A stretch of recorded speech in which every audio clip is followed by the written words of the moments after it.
Okay, Bezat Hashem, today in Masechet Megilla, we're picking up from the Mishnah on Tet Amud Bet. We're going to have today really two different sections we're going to deal with. First, we'll contrast in the Mishnah, at a quarter of the way down the page, the different types of Kohanim Gedolim. We'll see there's two different types of categories we'll deal with. And then the second Mishnah we're going to get into is the idea of bringing korbanot on a bama. We'll speak about that when we get there, Bezat Hashem. Okay, so just to understand, before we see this Mishnah inside, we know that there's two levels of kahuna. We know kahuna, there's Kohen Hedyot, an ordinary Kohen, and then there's also somebody who's called Kohen Gadol. Kohen Gadol is the senior Kohen. Good.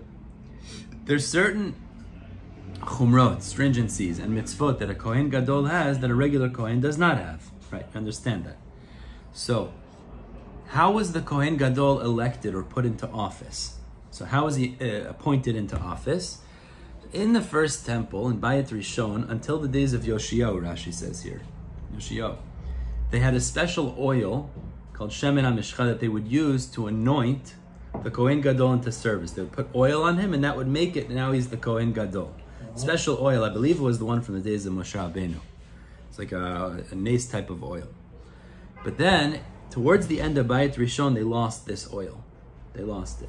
Well, if you don't have that oil anymore, then how do you appoint the Kohen Gadol into office? So the answer is he became known as no longer like we would call him a Mashuach b'Shemen HaMishcha, but he became now known as Merubah Begadim, because a Kohen Gadol had 4 more clothing, means literally an increase in clothing. There were 8 clothing the Kohen Gadol wore, and there were 4 clothing that the regular Kohen Hedyot wore. So therefore, the way that the Kohen Gadol now became appointed into office was simply by wearing the 4 extra garments. That's the idea. Mm-hmm. So Mishnah tells us, what is the difference then between the Kohen Gadol that was appointed into office with the special oil and the Kohen Gadol at the end of Bayit Rishon and all of Bayit Sheni, who was appointed into office simply by wearing the extra clothing? That's going to be the first chiluk the Mishnah discusses. Mm-hmm. Says the Mishnah. It's about a quarter way down the page. Ein ben Kohen mashuach b'Shemen HaMishcha lemerubah begadim.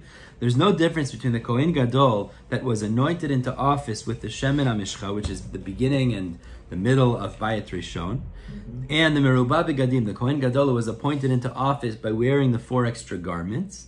Ela para ba'al kol mitzvot. The only difference is the bull that is brought for all the mitzvot. There's a special halacha. If a regular Jew does an Avera, so he has to bring a regular sin offering. If a Kohen Gadol, however, decides that there's something that is mutar, and he goes and does some sort of a Isur, based on his own conclusion, so Kohen Gadol has a special halacha, you can bring a Gemara if you want, a special halacha that he has to bring a special bull offering, different than Hedjutot, different than ordinary people, called Para Ba'al Kol HaMitzvot. That's what it's called. So, what the Mishnah is telling us is that's only true for the Kohen Gadol that was appointed with the anointing oil. But the Kohen Gadol that was appointed at the end of Bayit Rishon and all of Bayit Sheni, he would not bring that special type of sin offering if he would do an Avera. We'll see in the Gemara why this is. That's the first part of the Mishnah. Continues the Mishnah. Tet Amud Bet, 9b, the Mishnah. Ein bein. Now this is very interesting. Let's say you have the Kohen Gadol is doing service and he's a fantastic Kohen Gadol, but then he gets COVID, right? Lo aleinu. He gets COVID, no?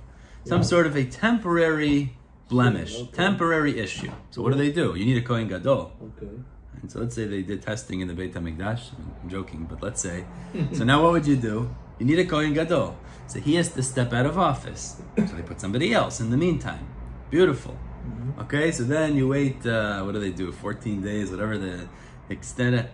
He comes back. He's ready to go back to work. So he goes back to work. But what happens to the fellow who was serving in the middle? The substitute, what happens to him? He's also Kohen Gadol. So he's also Kohen Gadol. You can't have 2 Kohanim Gedolim. So what happens now? So he has to go home. So the Mishnah tells us what happens now is that fellow who's called Kohen Shavar, because he passed. He was serving for the temporary time, but now he's taken out of office.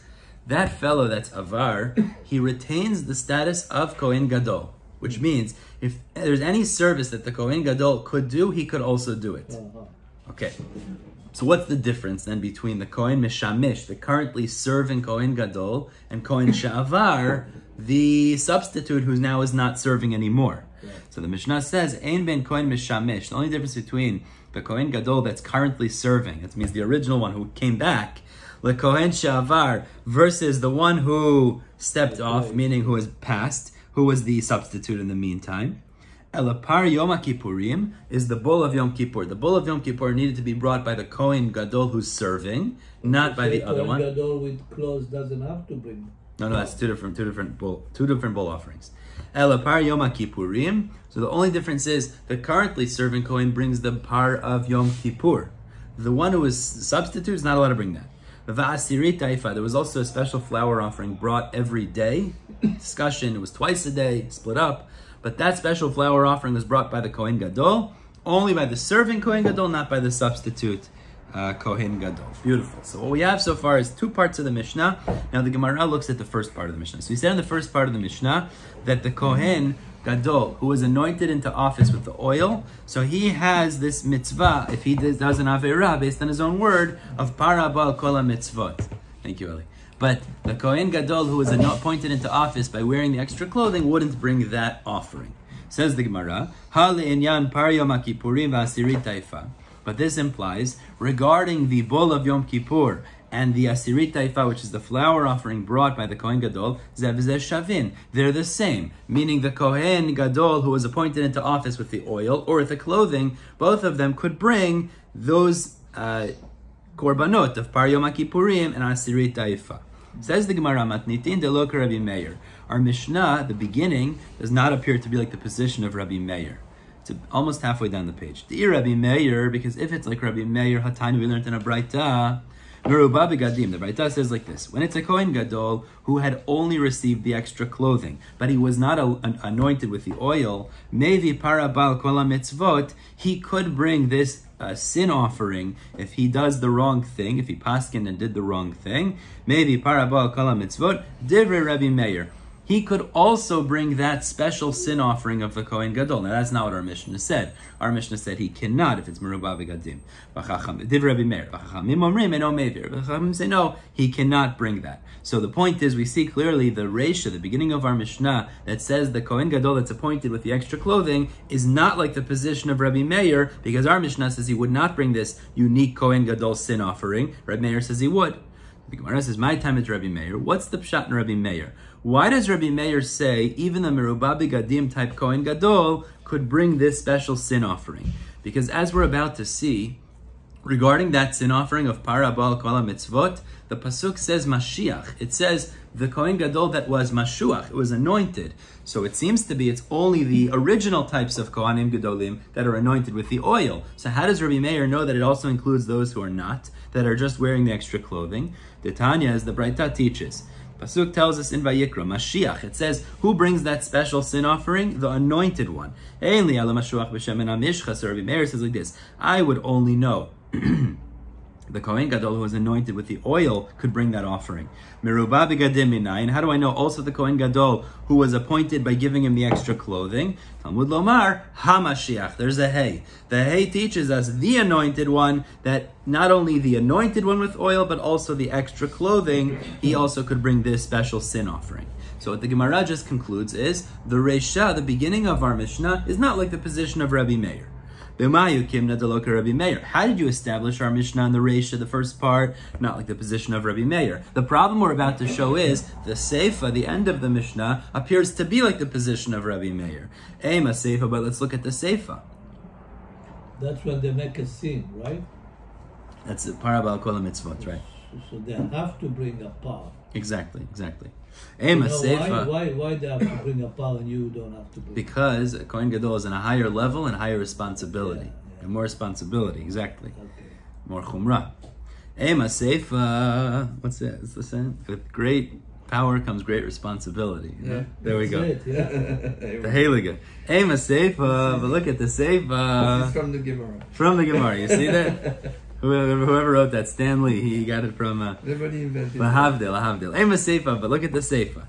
Ein ben Kohen Mishamish, the Kohen Sha'avar. The end of the Mishnah told us the only difference between the currently serving Kohen Gadol and the one who's passing meaning he was the substitute, so he's not serving anymore.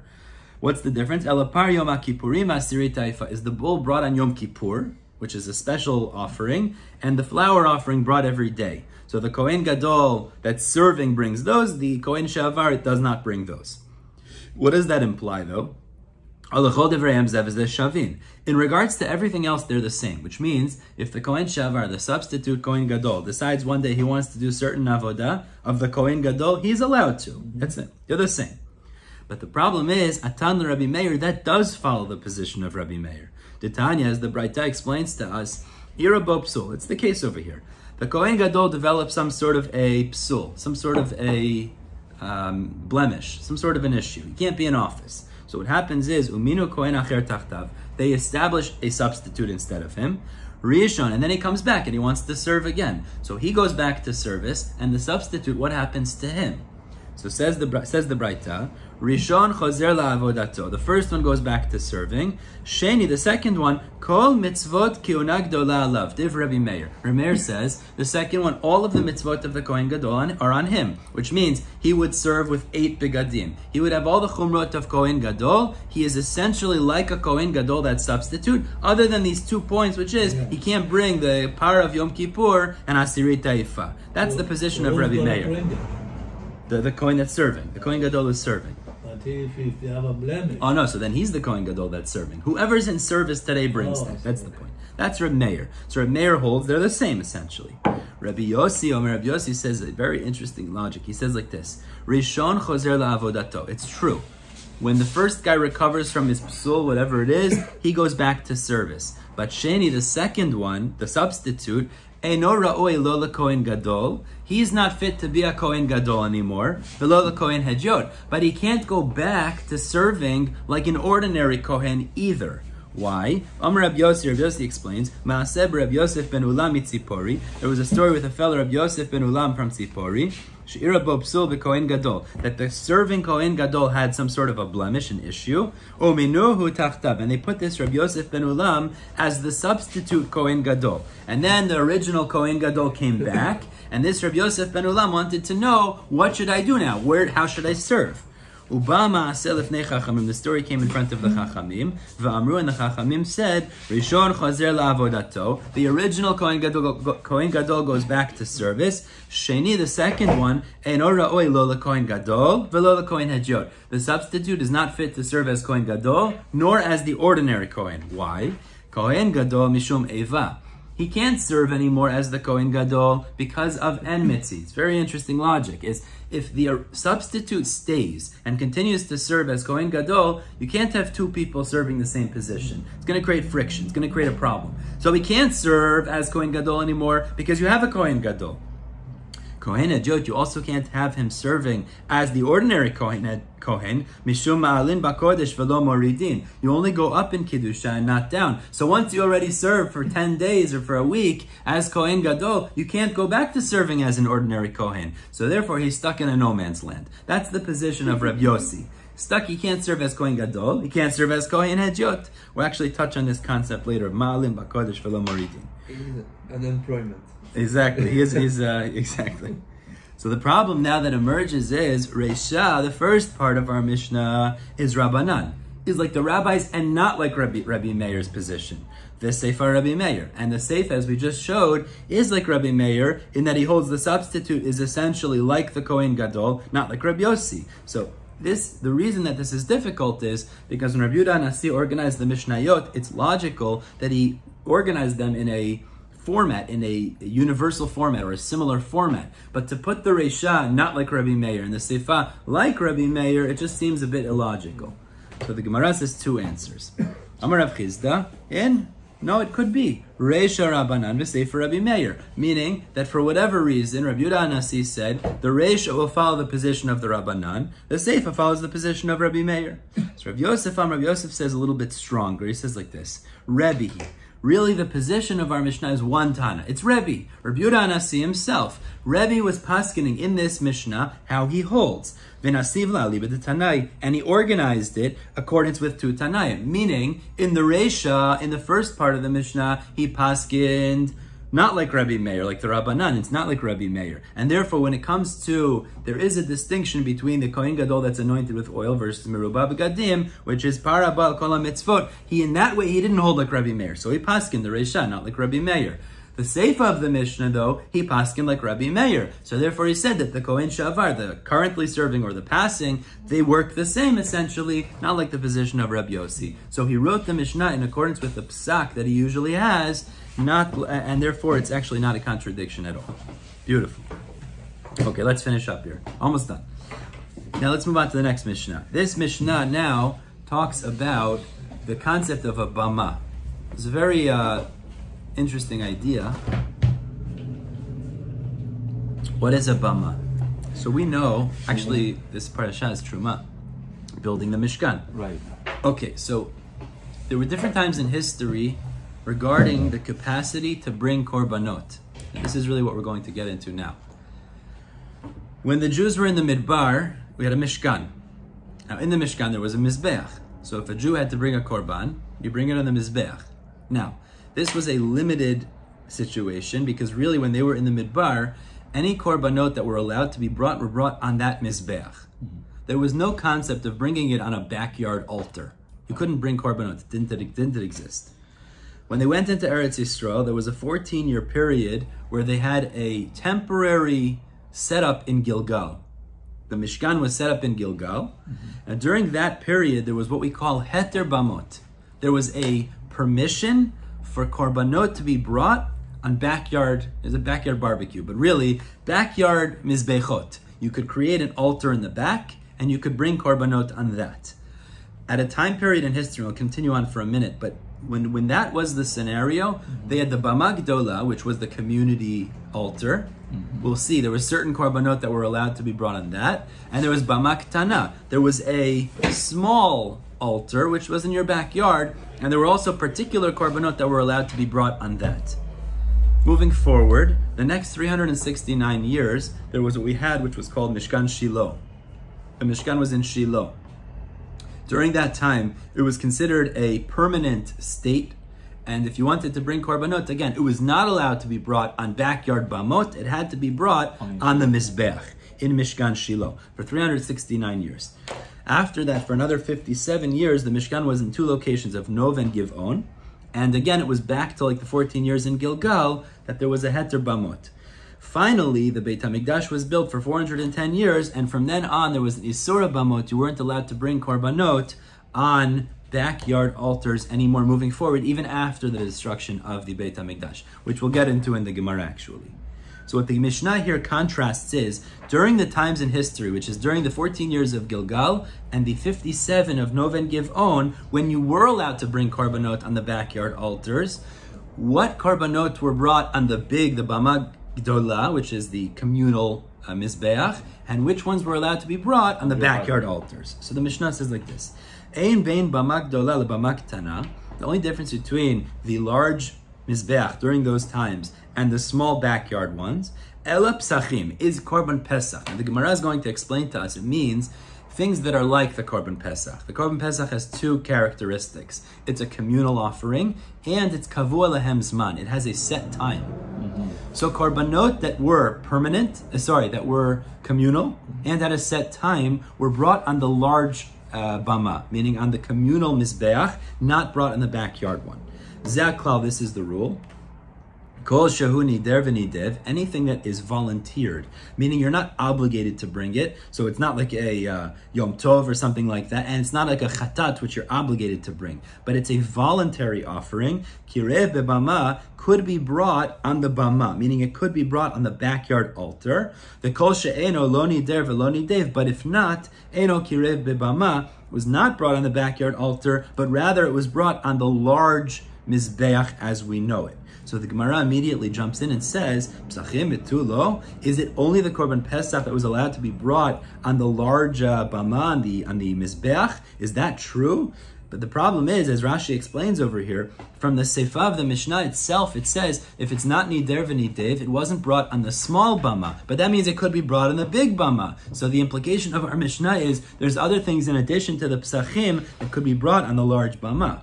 So So the Gemara explains, Ema ke'ein psachim. What our Mishnah means to say is, Korban Pesach and things that are like it, which it has the same nature that it's a communal offering and it has a set time. Those things could be brought on the bama gedola, but if it's a voluntary offering, it was brought on the bama ketana. Now, as Rashi explains over here, there were certain things that weren't allowed to be brought at all, meaning if there was an obligatory type offering, but it wasn't kavu lahem zman, for example, that couldn't be brought at all at this juncture in history, just as an example. So Mani, who's the author of our Mishnah? Rabbi Shimon, it's the position of Rabbi Shimon. Ketanya, as the Braita explains, Rabbi Shimon Omer, af tzibor, even when it came to public offerings, during these times in history that you were allowed to bring on backyard bamot, they were only allowed to bring on the bama gedola psachim, Korban Pesach, and chovot, obligatory offerings that had a set time. But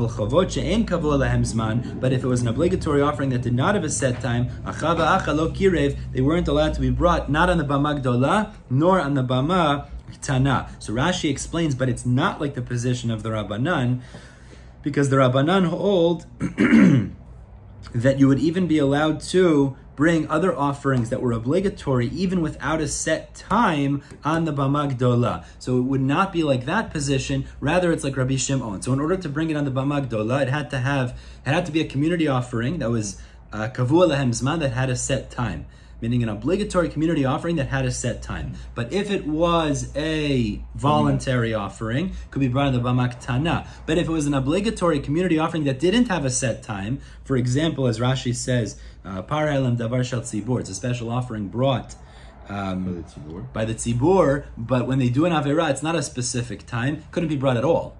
Meaning not here, not there, it wasn't able to be brought at all. According to Rabbi Shimon. According to the Rabbanan, actually could, and the position of the Mishnah is not like the Rabbanan. That's the point. So, we're going to stop here. B'ezrat Hashem, pick up with this Mishnah tomorrow. Continue to discuss, actually, Yerushalayim versus Shiloh. B'ezrat Hashem, pick up the bottom of Tet Amud Bet. Pick up with you tomorrow. Have a wonderful day.